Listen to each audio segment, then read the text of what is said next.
Alright, guys, welcome back with part 3 of History and Lore for Season 6. Histories and Lore, supposedly.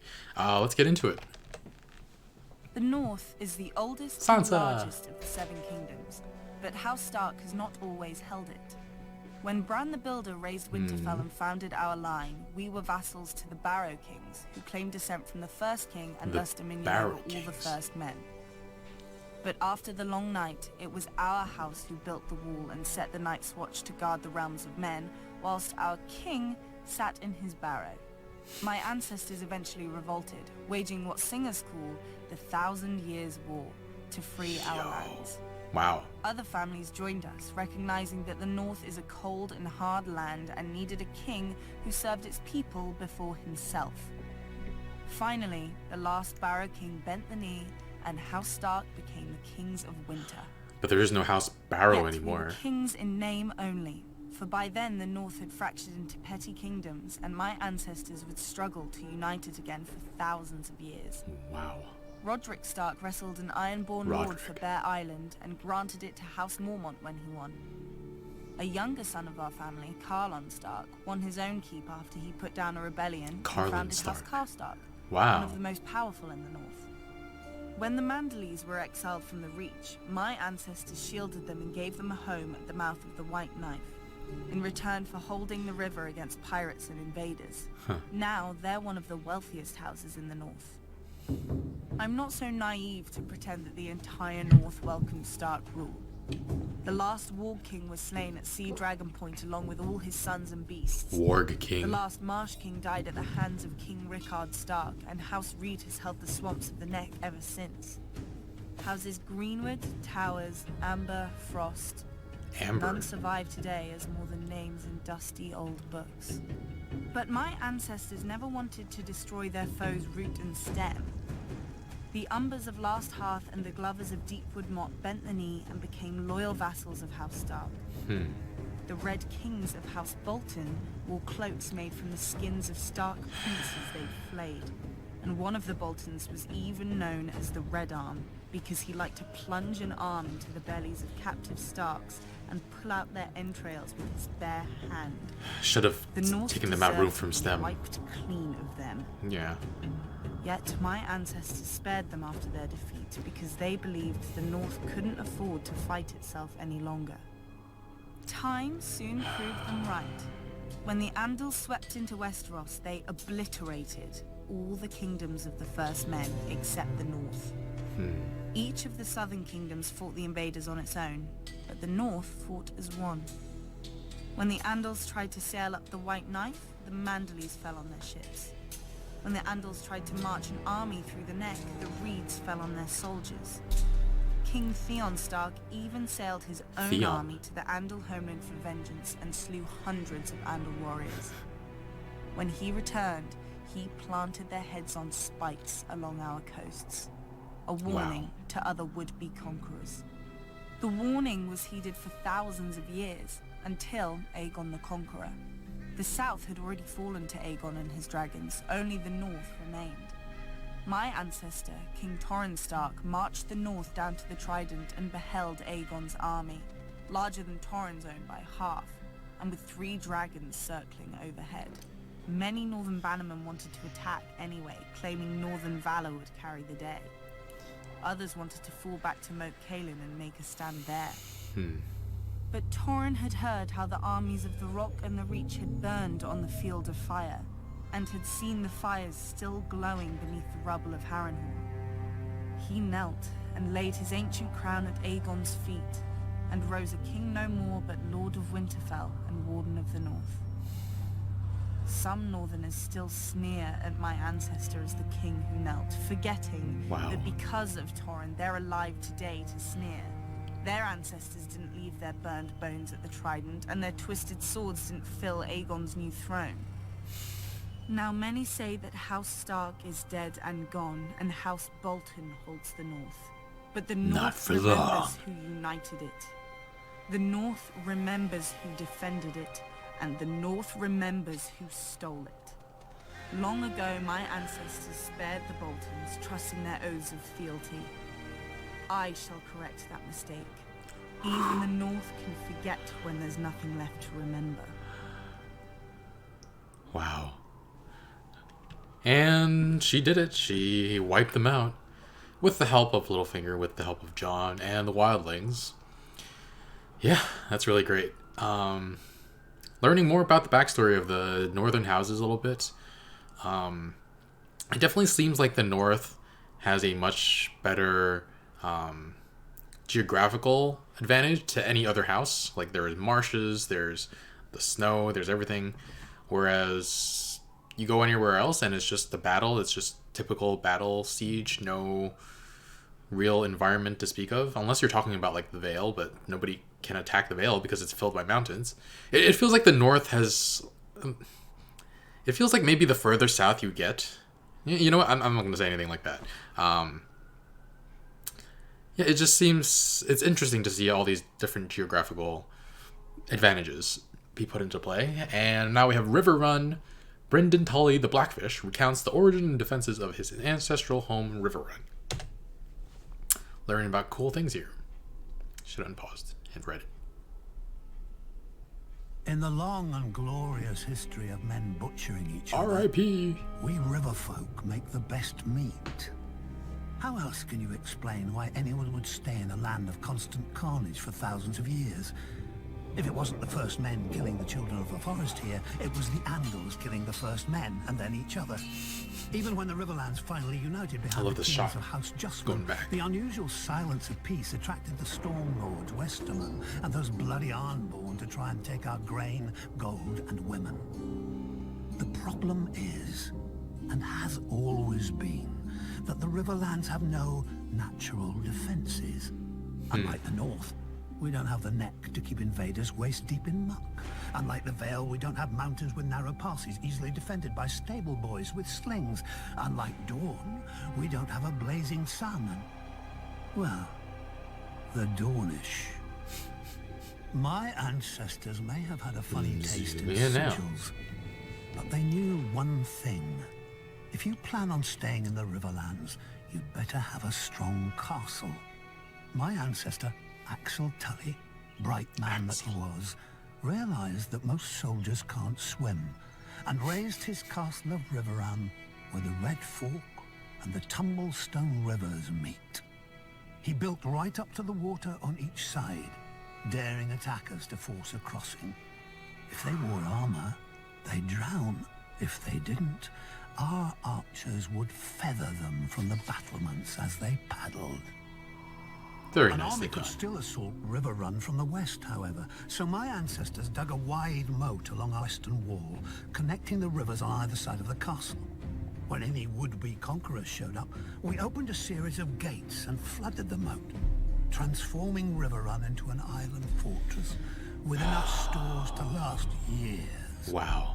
As the invaders starved in their camps, they'd watch us fish off our walls, just for variety. Oh, that's hilarious. We were bored. Eventually, they all skulked home. In the 1,000 years that Riverrun has stood, not once has it been taken by force. It's a proper castle. Proper castle. You have to marry into it. Even the damned Freys knew that much.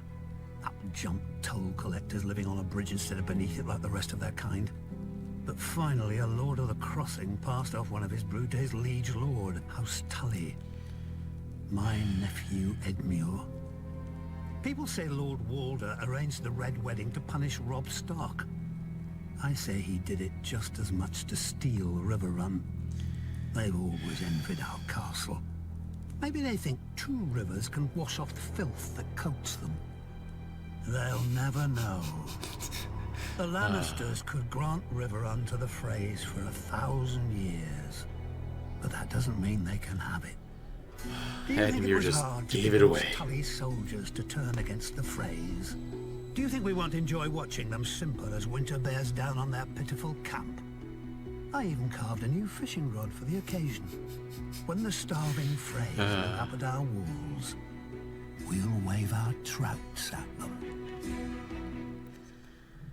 I wished it worked out a different way, but yeah, I didn't realize how impenetrable it was. I knew on some level it was going to be incredibly difficult to take, and he talked about how they could wait it out for 2 years. Like, Jamie, do you have 2 freaking years?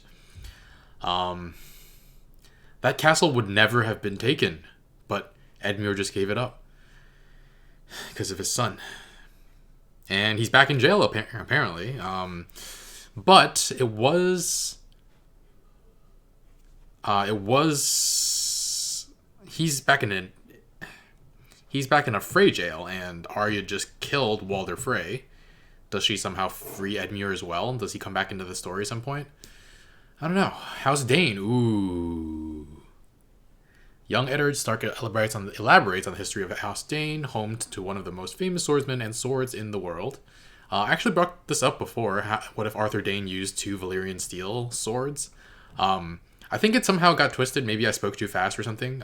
People were like, oh, he doesn't have 2 Valyrian swords. What are you talking about? And I was just like, oh, I meant to say, what if he had 2 Valyrian swords? But let's listen in. He has one of the most famous swords, too. I heard somebody say that, too. Forgot what it's called, but I think it's Dawn. We'll check it out. Yay. As a boy, even I dreamed sometimes of being not a Stark of Winterfell, but a Dayne of Starfall. It's Legend Ed. has it that the Dornish founder of House Dayne Young Ed. followed a falling star to where it hit the ground, and there he raised his castle. A fantastic story, I know. Fantastic. But House Dayne has a relic to prove it. Dawn. There The we go. most famous sword in Westeros. Really? Forged from the fallen star's cold heart, and as strong and sharp as Valyrian steel. Many houses have ancestral swords passed from father to eldest son, like my own family's ice. But Dawn doesn't pass to the Lord of House Dayne by right. To wield Dawn, a knight of their house must first be deemed worthy. It doesn't matter if he's the Lord, a younger brother, or a distant cousin. If none are found to be worthy, the blade stays on the mantle in Starfall until the next generation. But Dawn hasn't rested there often. From House Dayne have risen some of the greatest warriors in Westeros. Vorian Dayne, who was a king and the greatest knight in Dawn before he was defeated by Nymeria. Because of his honor and his prowess, she sent him to the wall in golden fetters and took his heir as her husband. Joffrey Jeez. Dayne, who answered Joffrey. Aegon the Conqueror's demand to submit by invading Aegon's 7 kingdoms and marching an army to the gates of Oldtown, where Aegon had been crowned. And the greatest of them all, Sir Arthur Dayne, the Sword of the Morning. During the reign of the Mad King, a band of outlaws calling themselves the Kingswood Brotherhood terrorized the forest outside of King's Landing. Every force sent after them either returned empty-handed or vanished into the woods, never to be seen again. But Arthur Dayne went Was alone. furious and dispatched Sir Arthur of his own Kingsguard to deal with the threat. By himself? I was Sir just Arthur kidding. didn't put the villagers to the question, or set fire to the woods to smoke out the Brotherhood, as other forces had done. He just went He in. paid the Like, small folk for the food his men ate, brought their Oh. grievances to the king, even won them the right to take a few of the king's deer during the autumn. The forest folk had looked to the outlaws to defend them, but Sir Arthur did more for them than the outlaws could ever hope to do. When a villager led Sir Arthur and his knights to the outlaws' secret camp, the Brotherhood, to their credit, didn't flee. One of their leaders, probably should the have. Smiling Knight, was a madman. Smiling Knight. Cruelty and honor jumbled together. But he didn't know fear. Not even when Sir Arthur drew Dawn before him. Soon the outlaw's longsword had so many notches that Sir Arthur stopped to let him fetch a new one. The robber knight chose another and then asked for Dawn. Sir Arthur replied, "Then you shall have it." The Smiling Knight never smiled again.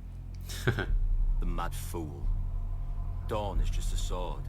Sir Arthur was the true steel. Strong, brave, and loyal to a fault. He would never have Loyal aided to a Rhaegar's fault. abduction of my sister if his vows hadn't compelled him. Though we Abduction. fought on opposite sides, I admired him. When So I one of was those. younger, I wanted to be him. Every boy did. And I killed him. Eh. Look at Not that. in single combat, but as he was on his knees, a dagger in his back. Oh. I'll never forget the look in his eyes. He wasn't angry or betrayed, He'd done his duty to the last, even though he found it dishonorable, and even though he knew what awaited me in that tower. Ned was holding Dawn. He killed him with Dawn. Sir Arthur Dayne died the greatest knight who ever lived. After Robert's coronation, I returned Dawn to Starfall. Oh. One day, House Dayne will raise a worthy successor to Sir Arthur.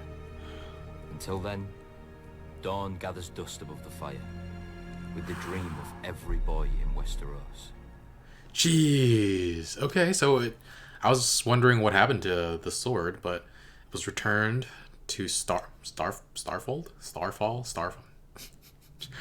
But it was made from, it sounds like alien material, like a meteorite, like Sokka's sword. But yeah, that's really cool. I don't know if it has the same, what's it called, properties as Valyrian steel, in that they say they said it's just as sharp. But can it cut through White Walkers? It would be nice to have another sword that could do that. I know we have Longclaw and Heartsbane and Oathbreaker and whatever happened to Widow's Wail. And I hope they rename that, because Widow's Wail, freaking Joffrey. Are those the only 4? We have the Valyrian Steel Dagger. I don't even know where that is either. Damn, we need all these Valyrian weapons, and we need Dragon Glass. Just where the heck are they? And we need to get them all together and give them to people up in the north. Get them ready. Alright, War of the Ninepenny Kings. Brother Ray recounts... Okay, I'm gonna eat a snack while I read this. Brother Ray recounts the events of the War of the Ninepenny Kings, a bloody affair which claimed the lives of many small folk. Chocolate. The Lindor things. My mom buys it when it's on sale. Alright. Don't even know what this is. The War of the Ninepenny Kings. Is it to say that they're poor? The War of the Ninepenny Kings, they called it. But I never saw a king. Oh, Brother Ray. A penny. The After the war ended, I heard it all started. Sandra when Clegane. an exiled royal friend. bastard raised an army of sellswords, and the rightful king sent his own army to stop an invasion. Sounds simple the way the maesters tell it, but an army isn't like a dog that comes when you whistle. The king calls on great lords, who call on lesser lords, who send out their captains to round up all the peasant men on the land the lord claims to own. If the lord is wise and generous, his new soldiers are given steel swords and wooden shields to fight his battles. Most of our army fought with sharp sticks. Singers still sing of the valiant heroes made in the war. Sir Brynden Tully, the Blackfish, Sir Tywin Lannister, and Prince Freaking playing Aerys cards. Targaryen, Sir Barristan Selmy the Bold, who slew the bastard Pretender 14. and ended the war at a stroke. But the king whose crown we were Ooh, that would be defending cool. never Those came. playing cards. He mattered too much, I suppose. His hand commanded the crown's armies and died valiantly in his son's arms. Or so the singers say. I never saw that either. I did see the soldiers when they came to our village. They declared I was too young to fight, but my brothers and friends were all going and I wouldn't be left behind. My oldest brother said I could be his squire, though he wasn't a knight, just a pot boy armed with a stolen kitchen knife. He'd never need it.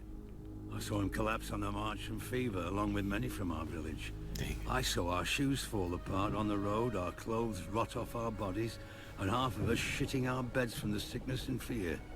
And then we got to the war. In the stepstones, I saw a mace cave in my last brother's head. I saw the lord who led us there cut down, and some other lords shout that we were his now. One day I looked around and realized all my friends and kin were gone. I was fighting beside strangers under a banner I'd never seen. Didn't know where I was or how to get home. When a lord rode up shouting at us to form ranks with our scythes and hoes, I couldn't remember which side I was on. Then the knights came down on us, faceless men, all in steel. Faceless The men. thunder of their charge filled the world. I closed my eyes.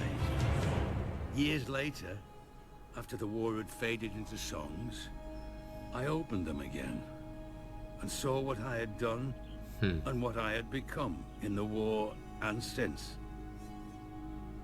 I went looking for a way back home. I know I'll never reach it, but that doesn't mean I don't need a guide. Interesting. All right, that was cool. Yeah, he died in one episode. But he's the one who saved Sandra Clegane. Might give him more motivation in the future. Alright, Vaes Dothrak, Jorah Mormont describes. Vaes, I don't know how to pronounce this. Vaes Dothrak. The only city of the Dothraki people. Between the free cities and the bones, I love it when Jorah between the shivering sea and narrates. Slaver's Bay, spreads the Dothraki Sea. Named not for its waters, but for how freely its conquerors roam upon it. A traveler on the Dothraki Sea will find few villages and no farms, because the Dothraki view it as a sin to cut into their Mother Earth with plows and shovels. And the Dothraki know only one punishment. The closest the Dothraki approach to civilization is Vaes Dothrak. Vaes. Though to outsiders it doesn't look like a city. There are no walls, because the Dothraki believe only cowards hide behind them, instead of facing an enemy blade in hand. But the Dothraki couldn't do that here either. Within the bounds of the city, No weapons. not even the mightiest Carl may carry a blade, by order of the priestesses of the Dosh Kali. Not that any enemy would be foolish enough to attack the sacred city of the Dothraki in the first place. Why not? Two giant bronze stallions rear over the entrance to the city, their hooves meeting in the air to form an arch, the famous Horse Gate. Through it is the God's Way, where the Dothraki drag the sacred idols of the cities and peoples they've broken. Jeez. Along one side, stone gods look down on you from cracked thrones with chipped and stained faces, their names lost to time. Across the road, monsters watch you pass. Black iron dragons with jewels for eyes, roaring griffins, manticores with barbed tails poised to strike, and other terrible beasts from every corner of Essos. That's really There is cool. nothing to fear. If these gods and devils had any power, they would never have ended here. Not all foreign gods in Vaes Dothrak are broken. In the famous eastern and western markets, merchants worship their god of trade with the sufferance of the Dothraki, who themselves don't understand buying and selling. The western market is a great square of beaten earth filled with animal pens, drinking halls, and a maze of stalls and crooked aisles. Even goods from Westeros find their way here, though the merchants who sell them wouldn't know a Lannister from a Frey. The wine merchant. The eastern market is fittingly a stranger place. The elders of the Dosh Khaleen view it with suspicion, and most Elephants. Dothraki stay away. They aren't wrong. The great elephants, the basilisks in silver cages, Actual and the striped basilisks? black and white horses of the Yorgos Night Black and white are horses. harmless enough. But I Zebra. can see how the elders wouldn't want their younger members to see the warrior maids of Hir Kun, who wear iron rings in their nipples and rubies in their cheeks. Or listen to the Shadow Men, Whoa. who cover their bodies with tattoos and hide their faces behind masks, and whisper dark secrets for a price. This is all of Vaes Dothrak that foreigners ever know. For only Dothraki are permitted into the inner city, where the Dosh Khaleen live out their lives. A blood rider, drunk on fermented mare's milk, once told me that the Dosh Khaleen are stewards. They prepare for the day when every rider of every Khalasar shall return to the city. And the Dothraki truly will be one blood and one Khalasar again, under the greatest Khal of all, the stallion who mounts the world. He will ride to the ends of the earth and grind nations into dust, and take the whole world as his herd. Or so the prophecy goes. They got a pronoun wrong. Yet the world is vast, with many places a horse can't go. The stallion who mounts the world couldn't rear above a mountain range, or leap across the sea. Still, But the Daenerys world can. has been conquered before, just not with stallions. That was cool. That was so cool. At the end was the dragon that's coming across. All right. I don't know if we're gonna get something as cool as the Dance of Dragons from last season's history and lore. It was like the full last whole section was to the Dance of the Dragons. It'd be cool if Robert's Rebellion was the whole thing. Let me see if we can see from here. Probably not. I mean, I don't see anything else here, but it could just be that it's, yeah. But anyway, yeah, that was really interesting. I love it when Jorah narrates. He has I like his voice a lot. But yeah, next time we'll start with Robert's Rebellion and then we're gonna be on to, well, you guys are already watching the next few episodes in season 7. But yeah, thanks for watching, and I'll see you guys next time. Bye, friends.